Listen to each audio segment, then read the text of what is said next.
నమస్తే. Welcome to Andhraprabha. నేడు Lakshmi. ఫిర్జాదిగూడలో software engineer Tejaswini అనుమానాస్పద మృతి కేసు మిస్టరీ ఇంకా వీడలేదు. ఒక సక్సెస్ఫుల్ సాఫ్ట్వేర్ ఇంజనీర్ బెంగళూరులో నెలకు 2 లక్షలకు పైగా సాలరీ. అవన్నీ వదులుకొని హైదరాబాద్ కు ఎందుకు వచ్చింది? ఎయిర్బిఎన్బిలో ఎందుకు ఉండేది? అసలు అజయ్ ఎవరు? ఇంత జరిగినా ఆమె తల్లి ఎందుకు సైలెంట్ గా ఉంది? ఇలా ఈ కేసులో ఇంకా సమాధానం దొరకని ప్రశ్నలు ఎన్నో ఉన్నాయి. హైదరాబాద్ లోని ఫిర్జాదిగూడ ప్రాంతాన్ని ఒక్కసారిగా ఉలిక్కి పడేలా చేసిన సాఫ్ట్వేర్ ఇంజనీర్ తేజస్విని అనుమానాస్పద మృతి కేసు ఇప్పటికీ ఎన్నో చిక్కుముడులతో మిస్టరీగానే కొనసాగుతోంది.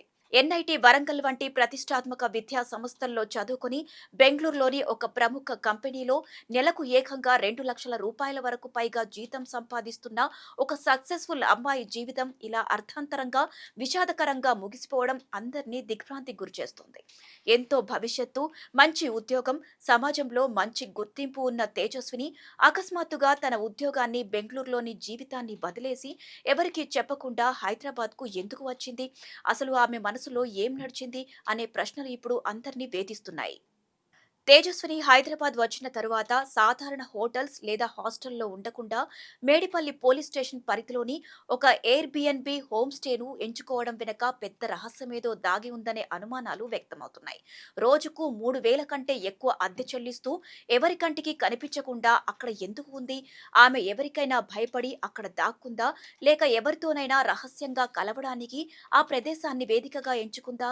ఆమె తెచ్చుకున్న వస్తువులు, ఆమె వాడిన ఫోన్ డేటా ఏం చెబుతున్నాయి అనేది దర్యాప్తు అధికారులకు కూడా పెద్ద సవాల్గా మారింది.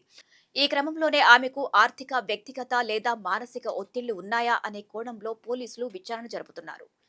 ఈ కేసులో భయాందోళన కలిగించే విషయం ఏంటంటే చనిపోవడానికి ముందు ఫిర్జాదిగూడ వీధుల్లో తేజస్విని ప్రవర్తించిన తీరు. అది కూడా అర్ధరాత్రి సమయంలో ఆమె శరీరంపై బట్టలు కూడా లేకుండా వీధుల్లో పరుగెత్తడం స్థానికులను కలవరపెట్టింది. ఆమె వెనుక ఎవరైనా పడ్డారా లేక ఆమెకు ఏమైనా భ్రమలు కలిగాయా? అంతలా భయపడ్డానికి ఆ హోమ్ స్టేలో లేదా ఆ సమయంలో అక్కడ ఏం జరిగింది? ఒక చదువుకున్న ధైర్యవంతురాలైన యువతిని అంతటి మానసిక నరకానికి గురిచేసిన శక్తులు లేదా వ్యక్తులు ఎవరు? ఆ అర్ధరాత్రి సమయంలో ఆమెను కాపాడడానికి ఎవరూ ముందుకు రాలేదా? లేక ఆమె ప్రవర్తన చూసి అందరూ భయపడ్డారా అనేది ఇప్పటికీ సమాధానం లేని ప్రశ్నగానే మిగిలిపోయింది.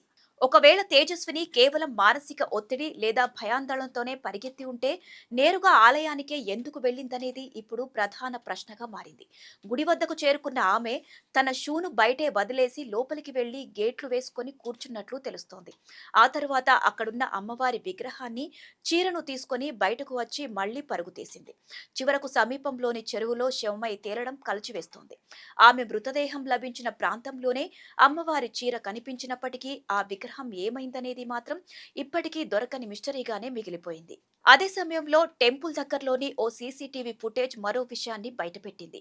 తేజస్విని గుడి వరకు వెళ్లే క్రమంలో నలుగురు యువకులు ఆమెను వెతుకుతున్నట్లు అందులో స్పష్టంగా కనిపించింది. అసలు అర్ధరాత్రి వేళ ఆ యువకులు ఆమెను ఎందుకు ఫాలో అయ్యారు? తేజస్వినికి వారికి మధ్య ఉన్న సంబంధమేంటి? నిజంగానే ఆమె ప్రమాదంలో ఉండి వారి నుంచి తప్పించుకోవడానికి పరిగెత్తిందా? లేక ఆ అర్ధరాత్రి సమయంలో ఆమెను కాపాడేందుకు వెళ్లారా? అసలు ఆ యువకులు అక్కడ ఏం చేస్తున్నారు అనే కోణంలోనూ విచారణ జరుగుతోందని సమాచారం. ఇదిలా ఉంచితే ఈ కేసులో ప్రధానంగా వినిపిస్తున్న మరో పేరు అజయ్. అసలు ఈ అజయ్ ఎవరు? తేజస్విని జీవితంలోకి ఇతను ఎలా వచ్చాడు? వీరిద్దరి మధ్య ఉన్న సంబంధమేంటి? వీరిద్దరి మధ్య ఏమైనా ఆర్థిక లావాదేవీలు ఉన్నాయా? లేక ప్రేమ, పెళ్లి సంబంధిత వివాదాలు ఏమైనా నడుస్తున్నాయా? తేజస్విని హైదరాబాద్ రావడానికి, ఆ ఎయిర్‌బిఎన్‌బిలో బస చేయడానికి అజయ్‌కి ఏమైనా సంబంధం ఉందా? ఘటన జరిగిన సమయంలో లేదా దానికి ముందు అజయ్ ఎక్కడ ఉన్నాడు? అనే విషయాలపై పోలీసులు ఆరా తీస్తున్నారు. ఆమె బెంగళూరు నుంచి వస్తూ తనతో పాటు ఒక చిన్న విగ్రహాన్ని తెచ్చుకున్నట్లు ప్రచారం జరుగుతుండటంతో ఆ విగ్రహం వెనుక ఏమైనా మూఢనమ్మకాలు ఉన్నాయా? లేదా దానికి ఈ మిస్టరీకి ఏమైనా లింక్ ఉందా అనే ప్రచారం కూడా జోరందుకుందని తెలుస్తోంది. నిజం చెప్పాలంటే తేజస్విని తల్లి ప్రవర్తన కూడా పలు అనుమానాలకు తావిస్తోంది.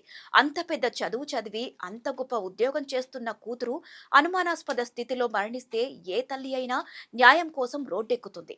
కానీ తేజస్విని తల్లి మాత్రం ఈ విషయంలో ఎందుకో మౌనం పాటిస్తోంది. కూతురు బెంగళూరు వదిలి హైదరాబాద్ ఎందుకొచ్చిందో తల్లికి ముందే తెలుసా? అజయ్ అనే వ్యక్తి గురించి తల్లికి ఏమైనా సమాచారం ఉందా? లేక బయటకు చెప్పలేని ఏమైనా కుటుంబ రహస్యాలు లేదా బెదిరింపులు ఉన్నాయా? తల్లి మౌనం వెనక ఉన్న అసలు కారణం ఏంటి అనేది ఈ కేసులో అతిపెద్ద మిస్టరీగా మారిపోయింది. కాగా సాఫ్ట్వేర్ ఇంజనీర్ తేజస్విని మృతి కేసు దర్యాప్తును పోలీసులు ముమ్మరం చేశారు. క్షుద్ర పూజల కోణం, అనుమానాస్పద పరిస్థితులు, అద్దె ప్లాట్ వ్యవహారంపై విచారణ జరుపుతున్నారు. దర్యాప్తు పూర్తయ్యాక అసలు వివరాలు బయటకు వచ్చే అవకాశం ఉందని తెలుస్తోంది.